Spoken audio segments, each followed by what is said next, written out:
Bismillahirrahmanirrahim. Assalamualaikum warahmatullahi wabarakatuh. Alhamdulillahi rabbil alamin. Wabihi nasta'in ala umuri dunya waddin. Wassalatu wassalam ala ashrafil anbiya wal mursalin. Nabiyyina Muhammadin wa ala alihi wa ashabihi ajma'in. Ashhadu an la ilaha illallah wahdahu la syarikalah wa ashhadu anna Muhammadan abduhu wa rasuluhu la nabiyya ba'dah amma ba'd.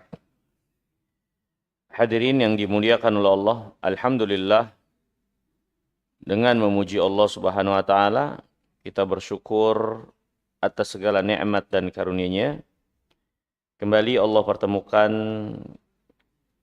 di kesempatan pagi hari yang mulia ini, di mana akan kita lanjutkan pelajaran kita mempelajari kitab Subulus Salam min Sahih Sirati Khairil Anam.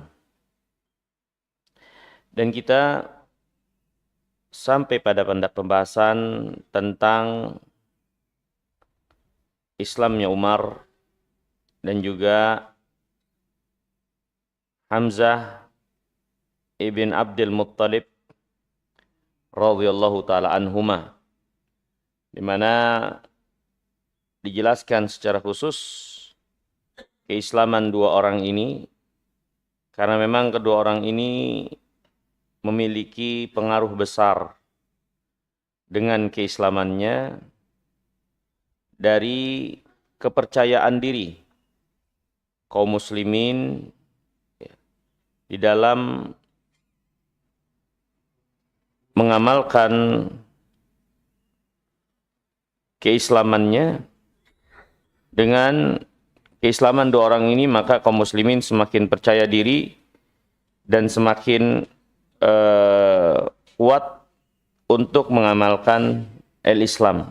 Karena memang dua orang ini termasuk dua orang yang ditokohkan dan disegani oleh orang-orang musyrikin Makkah. Hadirin yang dimuliakan oleh Allah Subhanahu wa taala, adapun Hamzah ibnu Abdul Muttalib, maka kita ketahui dia adalah paman Nabi yang mulia sallallahu alaihi wasallam, dan dia juga adalah saudara sepersusuan Nabi yang mulia alaihi wasallam, karena dia dengan Nabi SAW menyusu dari wanita yang sama ya waktu bayinya. Dan Rasulullah SAW menjelaskan tentang Hamzah, dia adalah sayyidus syuhada indallah yaumal qiyamah. Dia adalah pemimpinnya orang-orang yang mati syahid di sisi Allah nanti di yaumul qiyamah. Dan ini dikarenakan Hamzah ibn Abdul Muttalib adalah salah seorang sahabat Nabi SAW yang wafat di perang Uhud. Ya. Kemudian hadirin yang dirahmati dan dimuliakan Allah, keislaman dari Hamzah ibn Abdul Muttalib ini cukup menarik, karena keislaman Hamzah boleh dibilang diawali bukan karena suatu keinginan ya langsung dari Hamzah ibn Abdul Muttalib untuk masuk ke dalam Islam.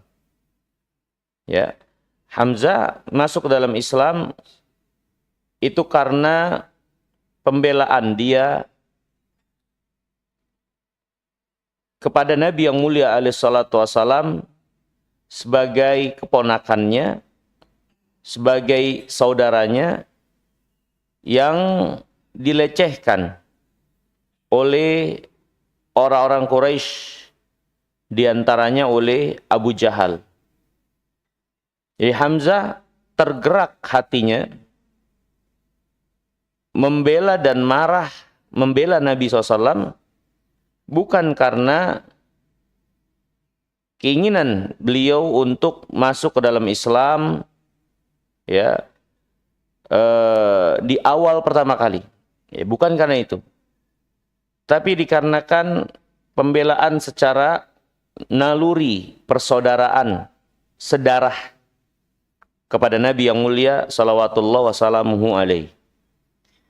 Di mana diceritakan oleh Al-Imam Al-Haythami atau riwayat yang diriwayatkan juga oleh Imam Ibn Ishaq dalam kitab sirahnya, Hamzah ibn Abdul Muttalib ketika itu dilaporkan oleh seorang wanita yang melapor bahwasannya Rasulullah SAW dilecehkan oleh sekelompok orang-orang dari musyrikin Mekah, ya, sampai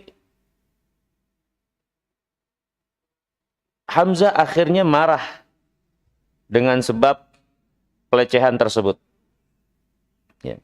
Hingga akhirnya Hamzah mendatangi sekelompok orang-orang musyrikin itu yang sedang duduk-duduk di antara Sofa dan Marwah.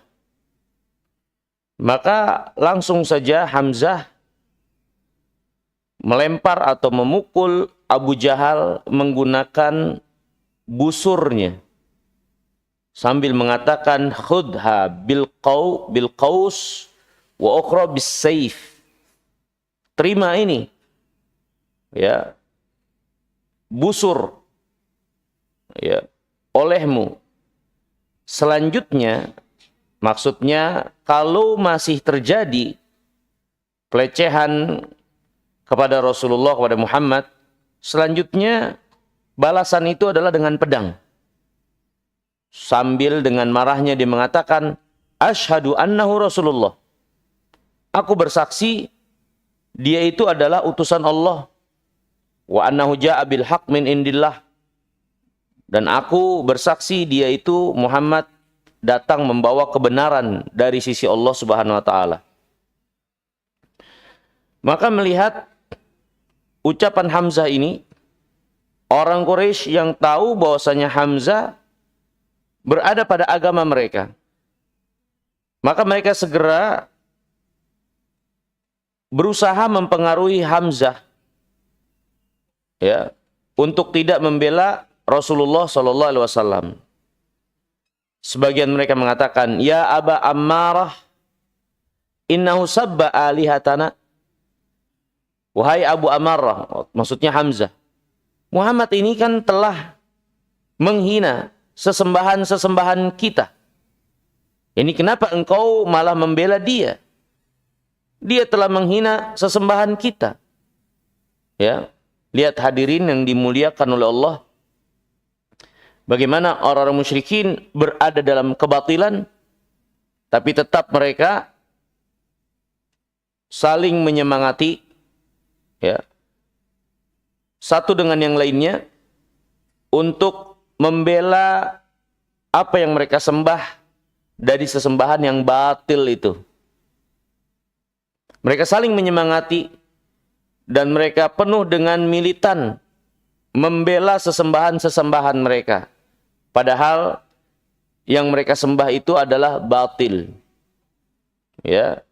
Yang mereka sembah itu adalah kosong. Kebatilan, ketidakjelasan. Ya. Lihat bagaimana semangat dan militansi mereka membela sesembahan-sesembahan mereka itu. Ya. Yang tentunya orang-orang beriman dengan kebenaran yang mereka yakini, Allah yang mereka ibadahi, yang mereka sembah, dan itu adalah kebenaran, harusnya lebih memiliki semangat dan militansi akan pembelaan terhadap Allah Subhanahu wa taala, terhadap agamanya. Orang beriman lebih berhak untuk itu. Ya. Kemudian orang musyrikin mengatakan, wa in kunta anta ma aqrarnaka wa dzak, dan engkau adalah seorang yang kami kenal sebagai tokoh, anaknya Abdul Muttalib. Kami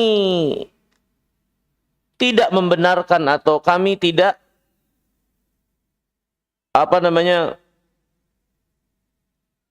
merasa aneh dengan apa yang kau lakukan membela Muhammad sallallahu alaihi wasallam.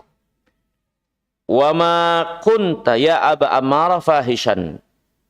Padahal engkau wahai Aba Ammarah itu bukan orang yang suka berkata keras, ya, atau bertutur kata yang keras. Engkau kan nggak suka seperti itu.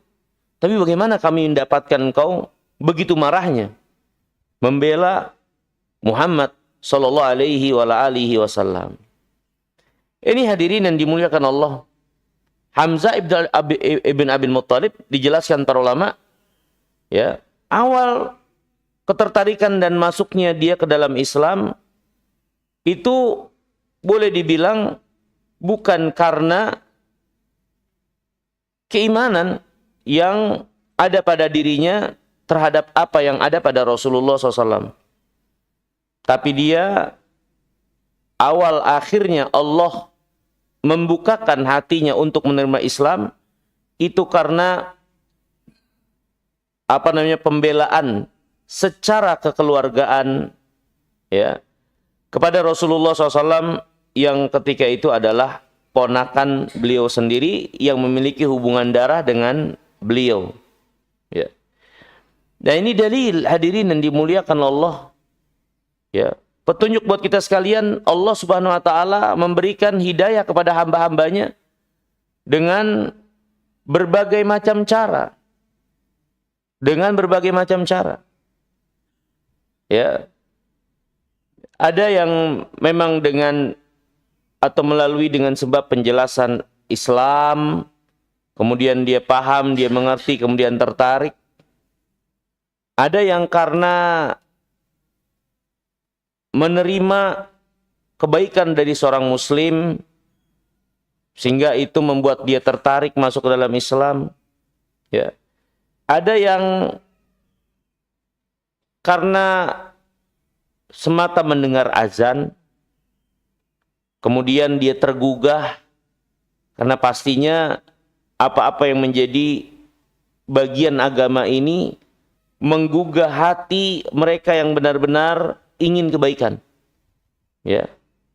Banyak orang-orang kafirin, ya, ketika mendengar sedikit tentang Islam padahal mereka belum mengerti, tapi itu langsung menggugah hati mereka, tergerak untuk mau menerima Islam ini, ya. Ini petunjuk dan hidayah dari Allah. Allah berikan petunjuk pada siapa yang Allah kehendaki, ya. Banyak berbagai macam cara, ya, Allah Subhanahu wa taala jadikan sebab sehingga menyampaikan seorang masuk ke dalam Islam, yang bahkan sebab-sebab itu mungkin bukan menjadi sebab yang kita perkirakan. Ya, seperti Hamzah, dia tidak membela karena dia benar-benar di awal pertama kali, ya, benar-benar mengakui Muhammad adalah utusan Allah dan seterusnya. Dan dia juga sebelumnya jelas-jelas menunjukkan keberpihakan kepada orang musyrikin dan pembelaan untuk sesembahannya untuk tidak dihina, ya, disudutkan, ya, oleh siapapun, ya, sehingga ini menjadi rayuan dari orang musyrikin memprovokasi Hamzah untuk tidak membela Rasulullah SAW. Ya. Tapi akhirnya hadirin yang dimuliakan Allah Subhanahu Wa Taala, kemarahan karena membela dengan sebab hubungan persaudaraan ini membuat Allah Subhanahu Wa Taala menjadi sebab Allah Subhanahu Wa Taala membukakan Hamzah ibn Abdul Muttalib hatinya untuk menerima Islam. Ya. Maka ini pelajaran buat kita sekalian, ya, untuk tidak pernah berputus asa dari rahmat Allah, menginginkan kebaikan, mendoakan kebaikan, menyampaikan kebaikan dengan niat-niat yang saleh, dengan niat-niat yang baik kepada orang-orang yang ada di sekitar kita, ya. yang sudah berada dalam Islam untuk lebih tertarik lagi mempelajari dan mengimani agama ini, dan juga untuk orang-orang yang masih berada di luar Islam, ya, terus berharap kepada Allah agar mereka Allah lunakkan hatinya masuk ke dalam Islam.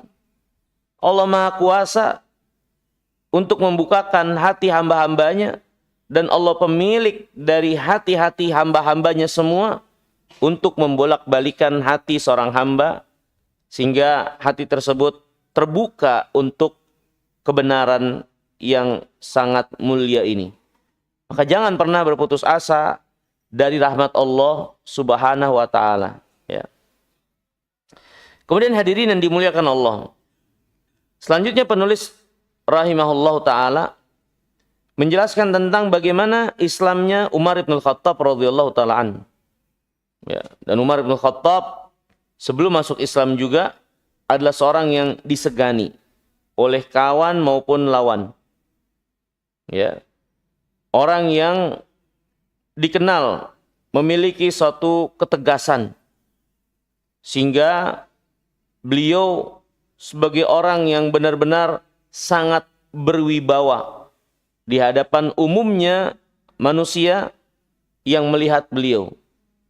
Jangankan manusia, bahkan syaitan sekalipun, kata Nabi yang mulia alaihissalam, kalau berpapasan di jalan dengan Umar, maka syaitan lebih memilih jalan yang lain daripada berpapasan dengan Umar bin Khattab radhiyallahu taala an. Ya. Beliau seorang yang penuh dengan kejujuran, apa adanya, tegas dalam membela kebenaran. Ya. Tidak ada yang beliau sembunyikan, penuh dengan kepercayaan diri dengan apa yang dia yakini. Ini Umar bin Khattab radhiyallahu taala an. Nabi yang mulia alaihi wasallam sendiri pernah menjelaskan banyak tentang keutamaan Umar bin Khattab. Di antaranya Rasulullah pernah bersabda, "Lau kana ba'di nabiyyun lakana Umar bin Khattab."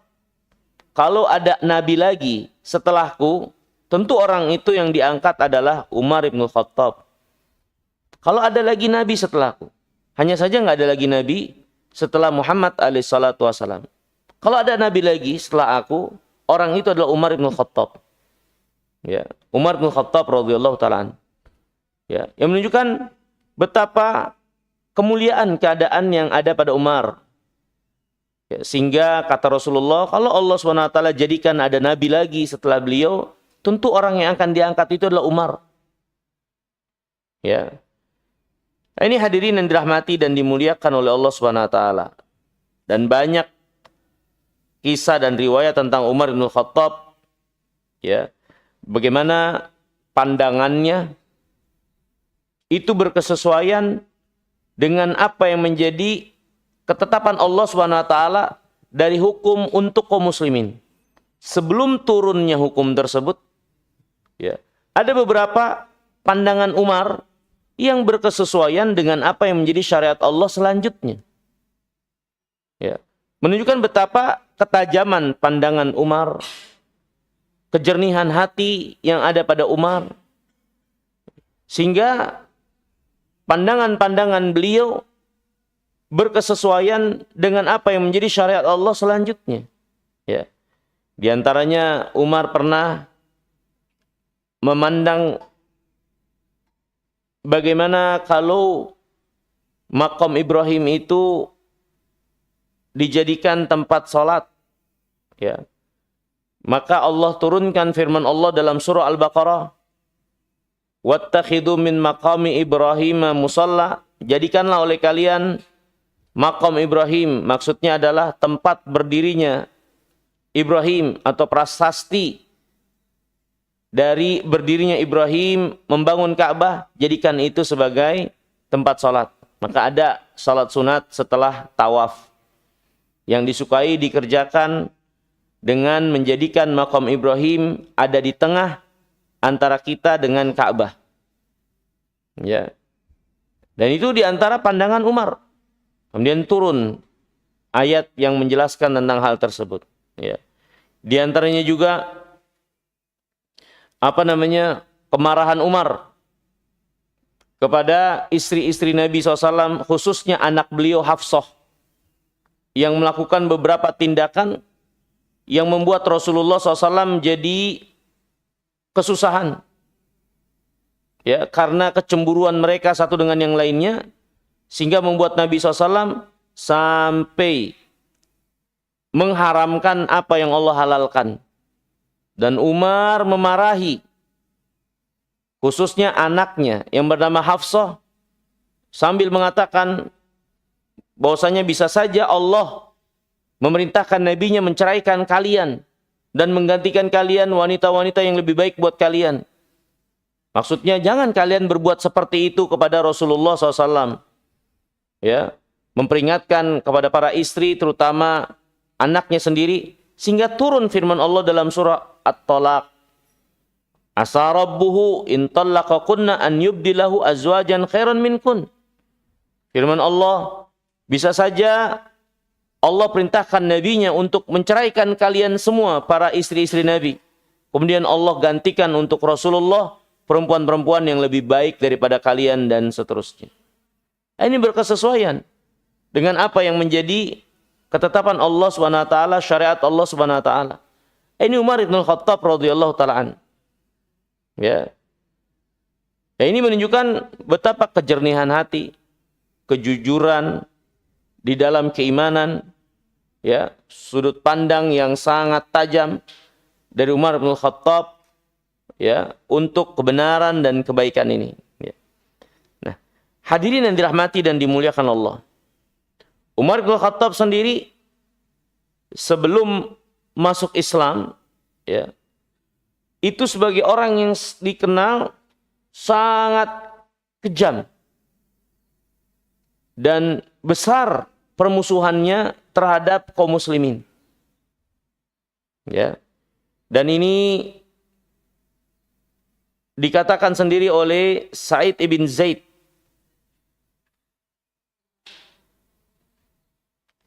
yang masih memiliki hubungan kekerabatan dengan Umar. Dan dia posisinya sendiri sebagai suami dari saudara perempuan Umar yang bernama Fatimah. Sa'id bin Zaid mengatakan, "Wallah, laqad ra'aituni wa inna Umar lamuthiqi alal Islam qabla an yaslam." Demi Allah, dulu sebelum Umar masuk Islam, saya itu sampai diikat oleh Umar gara-gara masuk Islam. Walhal Sa'id bin Zaid ini adalah iparnya Umar sendiri. Ketika Umar tahu Sa'id bin Zaid masuk Islam, Sa'id bin Zaid itu diikat oleh Umar. Ya. Jadi Umar itu orang yang terkenal, ditakuti oleh kaum muslimin sebelum keislamannya karena kekejaman, ya, dan gangguan kepada orang-orang beriman, ya. Sampai-sampai hadirin yang dirahmati dan dimuliakan Allah, kaum muslimin tidak pernah mengharapkan atau nggak pernah memandang melihat kalau Umar itu di kemudian hari bakal masuk Islam.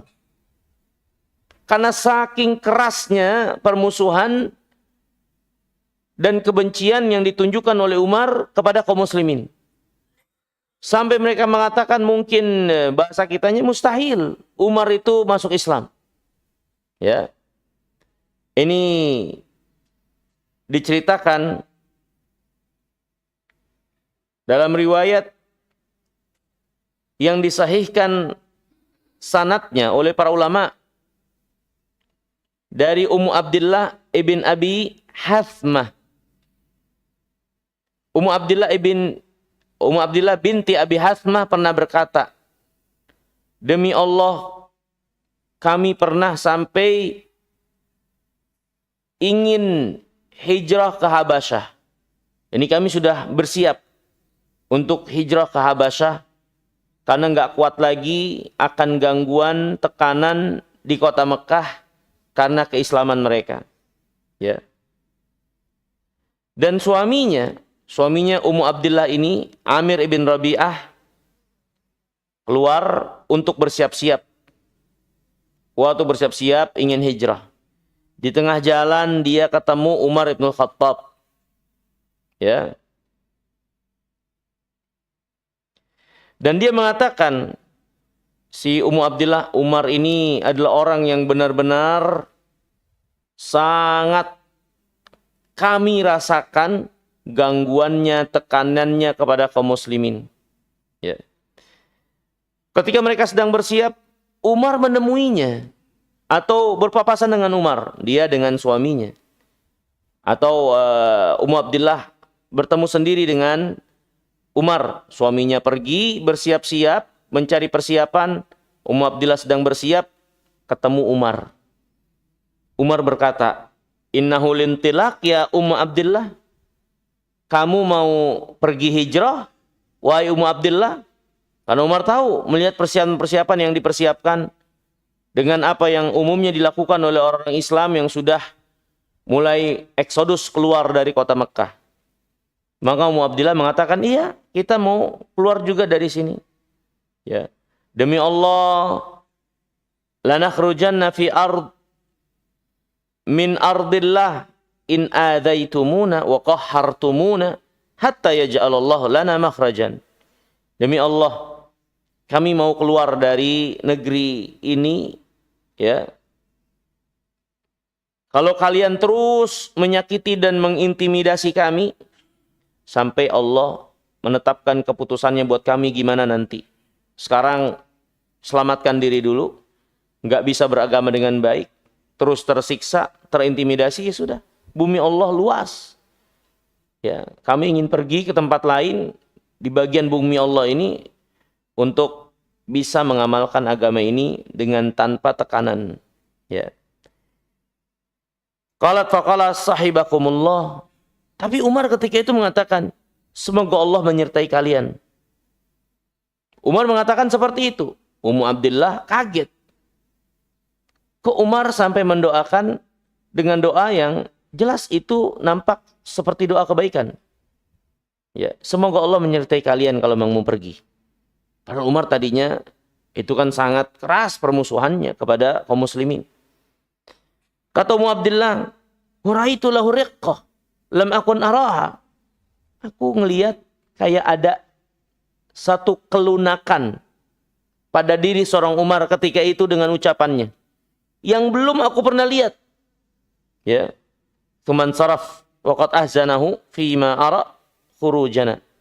Kemudian Umar pun berlalu. Dan aku lihat kayaknya Umar sedih dengan kepergian kita. Menurut pendapatnya dari Ummu Abdillah yang dia lihat saat itu. Kemudian tidak berselang lama datang suaminya, Amir ibn Rabi'ah. Ya, selesai mengumpulkan persiapan-persiapan, dia keluar, datang dia menemui istrinya. Kemudian Ummu Abdillah berkata, "Ya Aba Abdillah, la ra'aita Umar anifan wa riqqatahu wa huznahu alaina." Wahai bapaknya Abdullah, kamu lihat enggak tadi Umar? Kamu lihat enggak bagaimana Umar itu kayak berubah? Dia kayak sedih dengan kepergian yang akan kita lakukan. Ya. Kemudian Amir ibn Rabi'ah, suaminya Ummu Abdillah ini mengatakan, "Atoma'ti fi islami?" Apakah engkau mengharapkan dia Islam? Nah, ini kata suaminya Ummu Abdillah. Maka Ummu Abdillah mengatakan, "Na'am, iya." Ya. Kayaknya Umar ini masih ada harapan lah menerima Islam. Kemudian Amir bin Rabi'ah mengatakan, "La yaslamul ladzi ra'ait hatta yaslamal himar al-Khattab." Enggak bakalan masuk Islam orang yang kau lihat tadi sampai keledainya Khattab masuk Islam. Ini kalau keledainya Khattab masuk Islam, ya Umar bisalah masuk Islam. Dan kalau nggak mungkin, karena itu hanya seekor keledai atau hanya hanya sebagai keledai yang nggak bakalan masuk Islam, maka Umar juga gimana mungkin bakal masuk Islam. Ya, artinya Uqbah ibn Amir atau Amir ibn Rabi'ah ini maksudnya itu nggak pernah berharap dan sangat pesimis kalau Umar itu bakal masuk Islam. Kalau ada keledai masuk Islam, barulah mungkin Umar masuk Islam. Ya, seperti itu. Kata Abdillah, "Ya'san minhu lima kana yara min ghildatihi wa qaswatihi al-Islam." Ini sebagai bentuk keputusasaan karena melihat Umar itu orang yang paling kasar, paling keras terhadap Islam. Sehingga sampai Amir ibn Rabi'ah enggak pernah mengharapkan kalau Umar itu bisa sampai masuk Islam. Melihat apa yang ada pada Umar dari kekerasan hati. Ya. Ini hadirin yang dimuliakan Allah, maksudnya dibawakan riwayat ini menjelaskan kepada kita sekalian, ya, Umar sebagai seorang yang enggak pernah diharapkan dan orang-orang semua pesimis akan keislamannya karena kekerasan hati dan sikap yang memang ditunjukkan oleh Umar, ya, dari kebencian sampai menyiksa, menekan, mengintimidasi kaum muslimin sehingga ya, semua atau banyak orang pesimislah dengan keislaman Umar ini. Akan tetapi hadirin yang dirahmati dan dimuliakan Allah, Allah Subhanahu wa taala Maha Kuasa atas segala sesuatu. Bumi yang kering, ya, yang dianggap mungkin mustahil akan tumbuh-tumbuhan di atasnya, Allah Maha Kuasa untuk menghidupkan tanah-tanah dan bumi yang mati itu. Ya. Maka sebagaimana Allah Maha Kuasa atas segala sesuatu, menghidupkan sesuatu yang mati, maka hati yang mati seperti hati-hati Umar mungkin ketika itu, Allah Maha Kuasa juga untuk kembali menghidupkan dan menggugahnya untuk menerima Islam. Ya. Allah Subhanahu wa taala juga Maha Kuasa untuk menjadikan hati-hati yang tadinya hidup bereaksi dan merespon positif keimanan, Allah Maha Kuasa untuk menjadikannya menjadi kering dan mati hati tersebut. Jadi sebagaimana Allah Maha Kuasa untuk menghidupkan hati-hati yang mati, Allah juga Maha Kuasa untuk menjadikan hati-hati yang tadinya merespon positif kebaikan keimanan untuk menjadi mati selanjutnya. Karena hati itu Allah SWT yang membolak-balikannya. Dan gak ada yang boleh untuk berputus asa dari kebaikan, sebagaimana tidak ada yang boleh untuk jumawa dan menyombongkan diri dengan apa yang ada pada dirinya yang dia merasa sudah berada dalam kebaikan. Ya. Karena bisa saja Allah membalikkan hatinya yang tadinya menjadi pembela Islam kemudian berubah menjadi pembenci dan memusuhi Islam. Bisa saja. Ya. Karena keburukan yang tersimpan dalam hati tersebut sehingga Allah Subhanahu wa taala membekukan dan mematikan hatinya. Ya. Maka enggak ada jalan bagi seorang hamba kecuali terus kembali bersandar, berharap kepada Allah, berdoa agar Allah mengokohkan, menetapkan hatinya dalam kebaikan.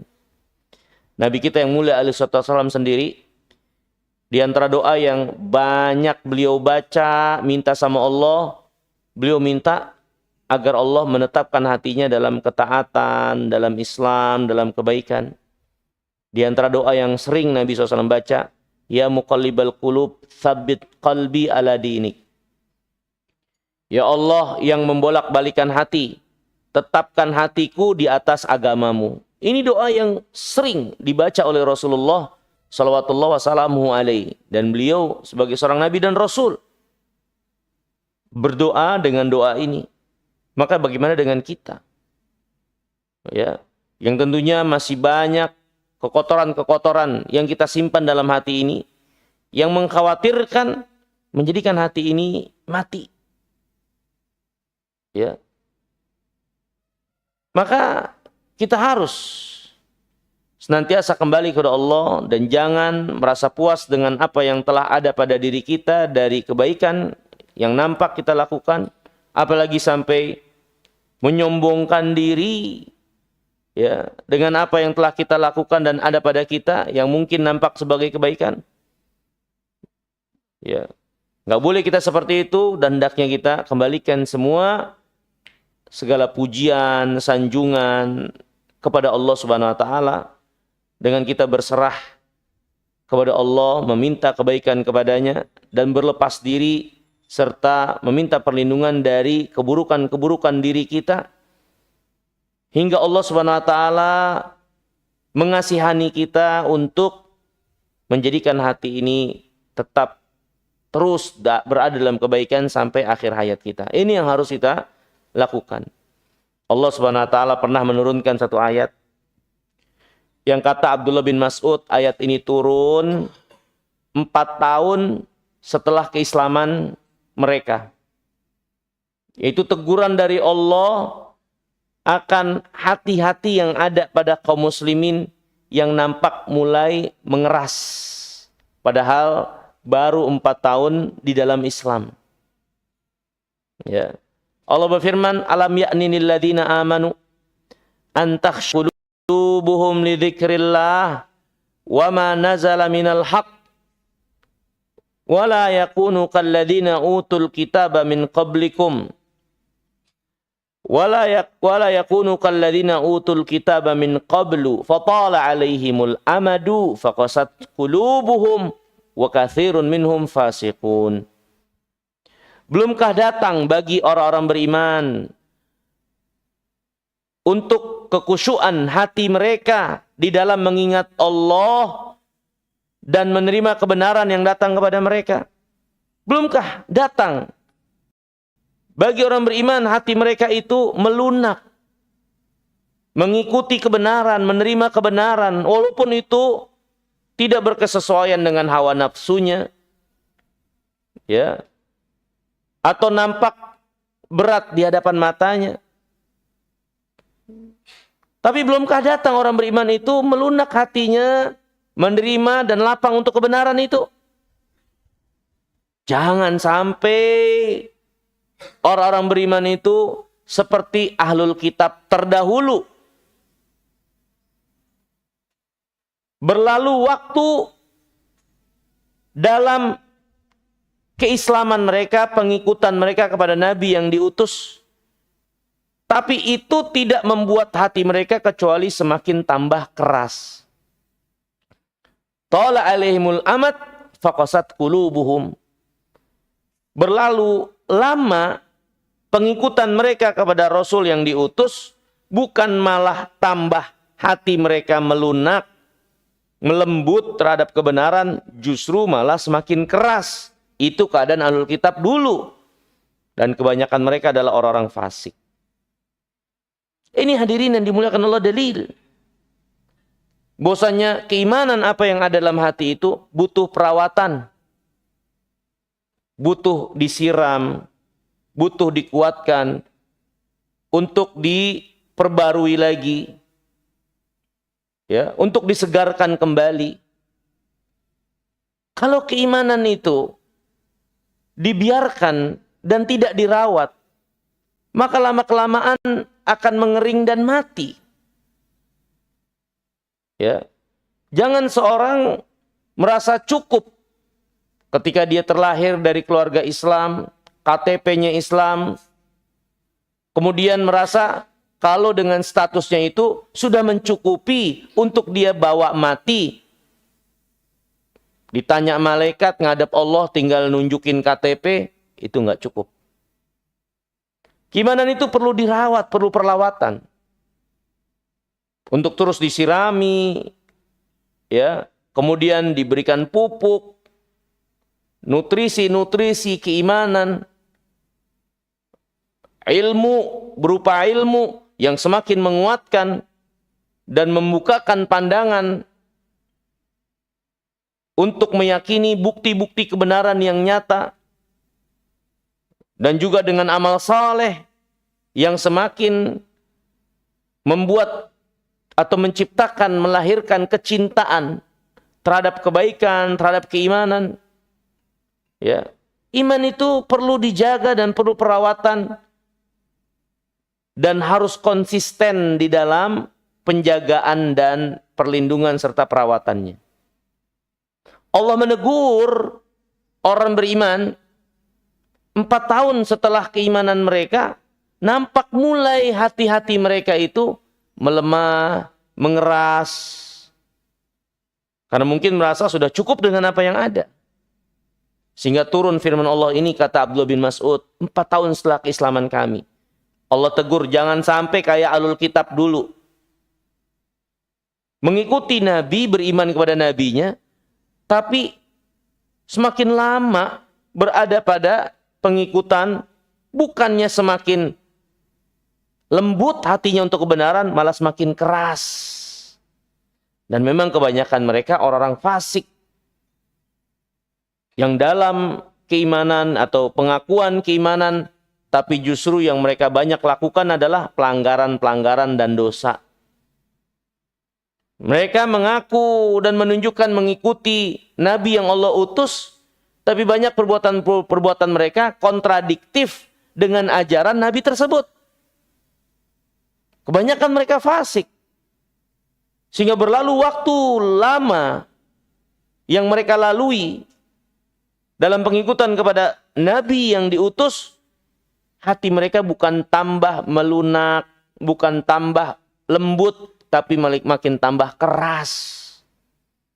Ya. Ini pelajaran besar hadirin yang dirahmati dan dimuliakan oleh Allah. Ya. Hati itu Allah yang membulak-balikannya.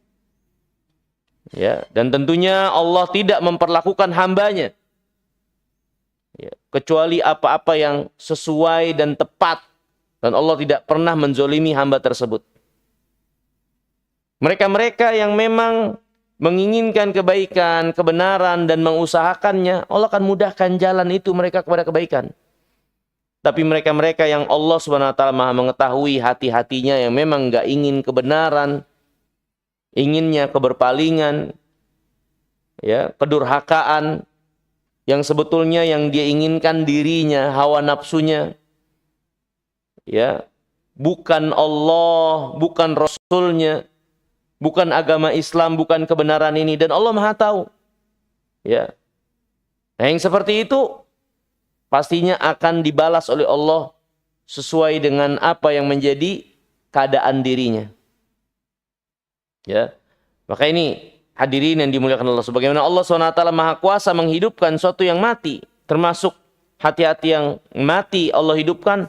Allah juga Maha Kuasa untuk mematikan hati-hati yang mungkin tadinya adalah menunjukkan kehidupannya.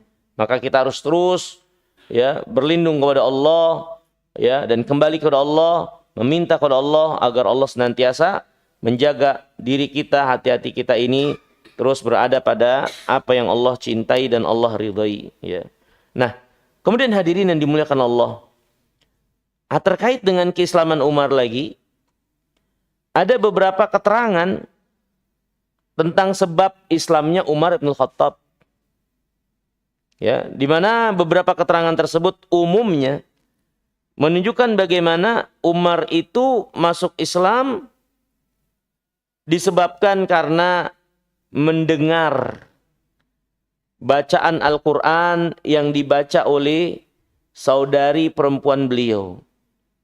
Bahkan ada riwayat bagaimana Umar bin Khattab, ya, sampai melakukan suatu seperti melukai lah, ya, saudari perempuan beliau dengan beliau tampar, ya, karena melihat saudari perempuannya itu membaca Al-Quran yang akhirnya dia dengar.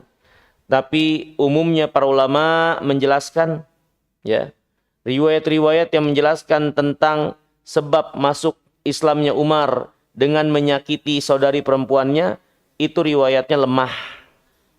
Riwayatnya lemah, ya. Walaupun kata Imam Ibn Hajar tidak menutup kemungkinan ayat Al-Quran yang didengar oleh Umar itulah faktor utama yang dengannya Allah melunakkan hati Umar untuk menerima Islam. Ya, karena pastinya Al-Quran itu sendiri punya pengaruh besar, ya, untuk melunakkan hati-hati yang keras, untuk sampai pada kelembutannya menerima kebenaran. Allah Subhanahu wa taala sendiri berfirman, "Lau anzalna hadzal Qur'an ala jabalin la ra'aitahu khashi'an mutasaddian min khasyatillah." Kalau kami turunkan Al-Quran ini kepada satu gunung, engkau akan lihat gunung itu penuh dengan kekhusyuan dan rasa takut kepada Allah Subhanahu wa taala. Itu gunung yang keras. Allah turunkan Quran, melunak. Bagaimana dengan hati-hati yang ada pada manusia itu? Ya. Maka tentunya mereka-mereka yang benar-benar jujur ingin kebenaran, Al-Quran itu faktor besar yang bisa memberi dan mempengaruhi untuk melunaknya hati menerima kebenaran. Ya. Walaupun tentu dijelaskan para ulama, riwayat-riwayat Umar sampai menyiksa adik perempuannya, ini sanadnya lemah. Tapi pastinya Al-Quran tidak menutup kemungkinan menjadi faktor besar Allah melunakkan hatinya Umar bin Khattab radhiyallahu ta'ala an. Kemudian yang kedua, di antara sebab masuk Islamnya Umar juga adalah doa Nabi yang mulia alaihi wasallam. Jadi Nabi SAW pernah berdoa seperti ini, ya. Allahumma izzal Islam bi ahabbi hadaini arjulaini ilaik. Ya Allah, muliakan Islam ini dengan dua orang yang lebih atau paling kau cintai, yaitu Umar bin Khattab dan Abu Jahal. Yang kemudian ternyata di kemudian hari Umarlah yang Allah pilih masuk dalam Islam, tidak Abu Jahal. Yang menunjukkan Umar lebih Allah cintai daripada Abu Jahal. Nah, ini doa Nabi yang mulia alaihi wasallam, yang juga menjadi faktor akhirnya Allah memberikan hidayah kepada Umar untuk masuk ke dalam Islam. Dan hadirin, dengan masuk Islamnya Umar, maka itu memberi pengaruh besar bagi kaum muslimin, mendatangkan kecerahan hati tersendiri bagi mereka, dan membuat kaum muslimin lebih percaya diri dalam keislaman. Karena Umar ketika dia masuk Islam dengan terang-terangan, dia menunjukkan keislamannya, sampai dia mendatangi majelis tempat berkumpulnya orang-orang musyrikin dan mengumumkan keislamannya, sampai dia dipukuli, ya, oleh orang-orang karena sebab dia masuk Islam, hingga akhirnya datang seorang yang memisahkan, ya, dan mengatakan dia ini adalah keturunan atau anak dari suku fulan. Ya, kalau sampai dia kenapa-kenapa, tentu suku tersebut tidak akan membiarkan kalian, ya, yang menyakiti orang ini. Sehingga akhirnya dipisahkanlah, dan Umar ketika itu dilepaskan. Ya. Abdullah bin Mas'ud mengatakan, "Mazilna a'izzah mundu aslama Umar." Kami itu mulai memiliki kepercayaan diri, merasa mulia dengan Islam ini semenjak masuk Islamnya Umar. Ini kata Abdullah bin Mas'ud radhiyallahu ta'ala. Dan memang Umar orang yang disegani, ya, dari segi fisik, ya, beliau memiliki perawakan yang cukup gagah, kemudian kewibawaan yang ada pada beliau, ya, sampai-sampai ketika sudah masuk Islam pun itu terus terbawa, orang yang sangat wibawa, ya, sampai anak-anak perempuan itu yang melihat Umar itu mereka segan, ya, ketika mereka melakukan bermain-main sesuatu. Pernah Aisyah, ya, mengundang teman-temannya, ya, ke rumahnya untuk bermain satu permainan, ya, melihat Umar mereka semua bersembunyi. Mereka melihat Umar mereka semua bersembunyi, ya. Ini orang yang benar-benar secara fisik, ya, membawa suatu kewibawaan tertentu, ya. Kemudian sikapnya juga ya membuat orang-orang itu menyegani beliau. Ini Umar bin Khattab radhiyallahu taala ya, memiliki karisma tersendiri ya, sehingga disegani dan penuh dengan kewibawaan ya. Ini hadirin yang dirahmati dan dimuliakan oleh Allah Subhanahu wa taala ya. Tapi Umar radhiyallahu taala anhu sendiri ya pernah mengatakan seperti ini ya. Kunna adhilla fa'azzana Allah bil Islam. Falau ibtaghaina al-'izza bighairil Islam adzallana Allah. Umar ingin mengingatkan semuanya ya, kalaupun memang keadaan seorang atau pribadi tertentu ya menjadi sebab Allah menguatkan yang lainnya dari kaum muslimin ya, tapi Umar ingin mengingatkan yang mulia sesungguhnya, kemuliaan sesungguhnya adalah Islam itu sendiri. Umar mengatakan, kita ini dulu adalah orang-orang yang hina. Ya. Waktu kami jahiliyah, belum masuk Islam, kami orang yang hina. Walaupun mungkin kami menampakkan kebengisan, kami menampakkan kesombongan, atau kami menampakkan seperti kepercayaan diri sehingga berbuat aniaya dan sewenang-wenang. Ya. Tapi sesungguhnya keadaan itu adalah keadaan hina. Karena keadaan hina yang sesungguhnya bukanlah keadaan seseorang berada dalam intimidasi, dilukai atau dizolimi.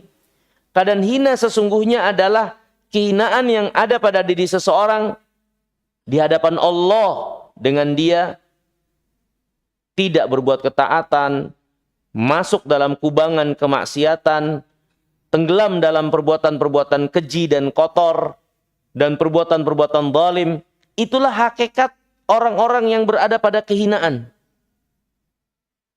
Ya, tidak melihat kebenaran sebagaimana mestinya. Kemudian berlumuran dengan kesyirikan dalam perbuatan dan ibadahnya. Itulah orang yang hina sesungguhnya. Umar mengatakan, dan ini yang menunjukkan kepada kita sekalian, bagaimana akhirnya Allah menjadikan Umar itu orang-orang yang memang wibawa. Karena dia memuliakan dan merasa mulia dengan apa yang ada di sisi Allah. Umar mengatakan, kita ini dulu orang-orang yang hina sebelum datangnya Islam. Maka setelah Islam datang, ya, kami jadi mulia. Kalau kami mencari kemuliaan selain dengan Islam, Allah pasti akan menghinakan kami kembali. Jadi hadirin yang dirahmati dan dimuliakan Allah, ini menunjukkan kejujuran yang ada pada Umar.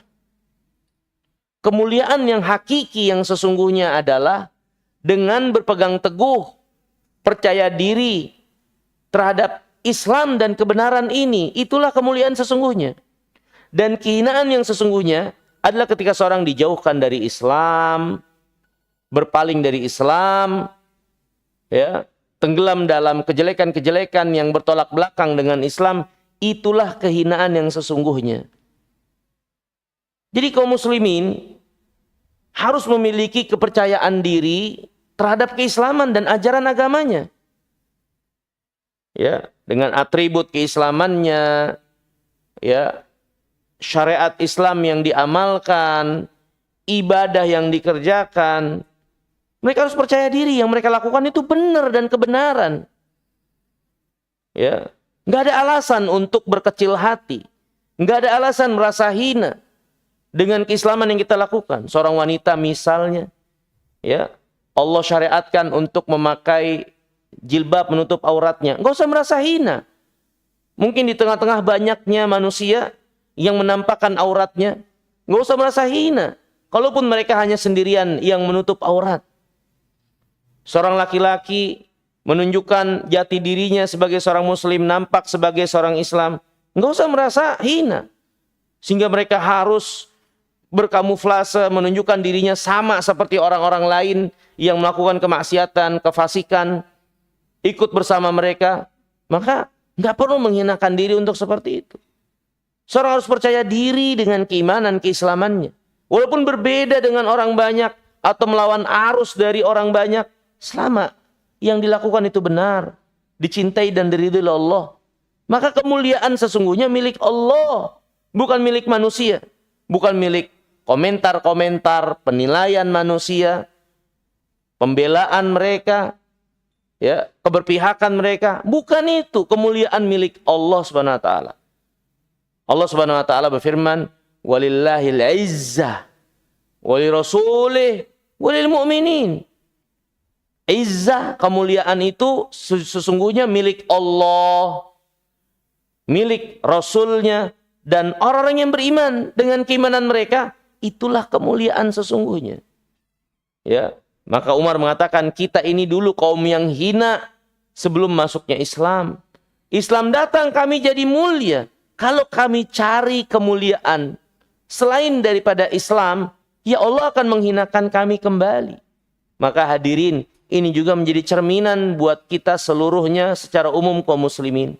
Kalau ada yang mempertanyakan kenapa kaum muslimin terbelakang, kenapa kaum muslimin dihinakan dan seterusnya, maka jawabannya adalah ada pada diri kaum muslimin itu sendiri yang tidak percaya diri dan tidak merasa mulia dengan Islam.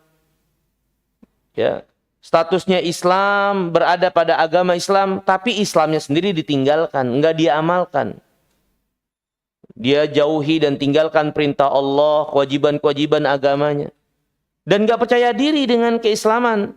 Apalagi sampai banyak kaum muslimin yang tertanam pada diri mereka, ya, seolah-olah mengamalkan Islam itu berarti kemunduran, keterbelakangan, ya, berarti kekunoan, ya. Dan ini ada di pikiran sebagian kaum muslimin sehingga membuat mereka lemah untuk mengamalkan Islam. Sehingga beredar perkataan atau beredar ucapan di tengah-tengah kaum muslimin, udahlah yang namanya beragama nggak usah gitu-gitu amat, biasa-biasa saja. Lah, beragama biasa-biasa saja mau gimana? Suatu yang kita yakini ya harus kita pegang teguh. Kecuali kita nggak yakin dan nggak benar, ya udah. Buat apa kita juga bersikeras untuk berpegang teguh atau meyakininya? Kalau memang kita yakin ini benar, kenapa kita malah berpaling? Kenapa kita nggak berpegang teguh? Kenapa nggak serius? Ya, sebagai contoh, walillahil matsalul a'la. Ya, kalau kita tahu di depan sana ada uang yang banyak, harta yang banyak, ya, yang bisa kita dapatkan.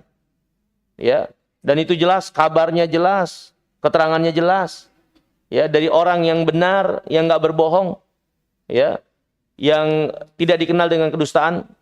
Tentu apa yang ada pada diri kita, kita akan bersegera nyamperin ke jalanan itu untuk ngambil uangnya, untuk mendapatkannya, karena kita tahu yang nyampein itu benar, ya, yang berikan berita kabar itu benar, ya, kita akan lakukan itu, ya. Nah, hadirin yang dimuliakan Allah SWT, kenapa tidak kita lakukan hal yang sama terhadap Nabi kita yang mulia alaihi salam dan apa yang beliau bawa? Kalau kita yakin beliau itu benar, utusan Allah SWT membawa kebenaran, ya. Kenapa kita tidak melakukan hal yang sama untuk kebenaran yang datang dari Allah dan Rasulnya, Al-Quran, dari hadis Nabi yang mulia alaihi salam? Kalau kita meyakini adalah kebenaran, untuk kita mengamalkannya, berpegang teguh, ya, dan merasa mulia, ya, merasa mulia dan penuh dengan kepercayaan diri dengan keislaman ini. Maka ini pelajaran besar dari keislaman Umar, ya, untuk kita percaya diri dan meyakini kemuliaan sesungguhnya adalah dengan mengamalkan Islam, ya, dengan berada dan berpihak kepada Islam dan kaum muslimin. Itu yang harus kita tumbuhkan pada diri kita dan masyarakat kaum muslimin, ya, untuk jangan lagi minder dengan agamanya, karena agama ini kebenaran, ya. Akhirnya ketika kita minder, maka jangan salahkan siapa-siapa. Akhirnya kaum muslimin terus berada dalam kehinaan, terintimidasi, ya, tidak dipandang dan seterusnya. Tapi kalau kita mulia dengan agama ini, berpegang teguh dengan agama ini, maka Allah Subhanahu wa taala akan menganugerahkan kemuliaan dengan sebab kita memuliakan agama yang mulia ini. Kemudian juga kisah Islamnya Umar ini memberikan pelajaran bagi kita sekalian, sekali lagi, untuk tidak pernah berputus asa dari kebaikan, ya, pada siapapun orang-orang yang mungkin kita anggap mustahil akan pembelaan dan keberpihakannya kepada kaum muslimin. Ya, Allah Subhanahu wa taala Maha Kuasa atas segala sesuatu. Ya, untuk kita terus berharap kepada Allah, minta sama Allah, berdoa kepada Allah, ya, agar Allah Subhanahu wa taala melunakkan setiap hati-hati yang keras, terutama orang-orang yang membenci kaum muslimin, ya. Ya, mudah-mudahan Allah Subhanahu wa taala membukakan hati-hati mereka, ya, sehingga itu menjadi bukti kebesaran keagungan Allah. Ya, banyak orang akhirnya tertarik juga ke dalam Islam, ya. Mungkin ini hadirin yang dimuliakan oleh Allah yang bisa kita pelajari di kesempatan pagi hari yang mulia ini. Ya, semoga yang sedikit ini bermanfaat.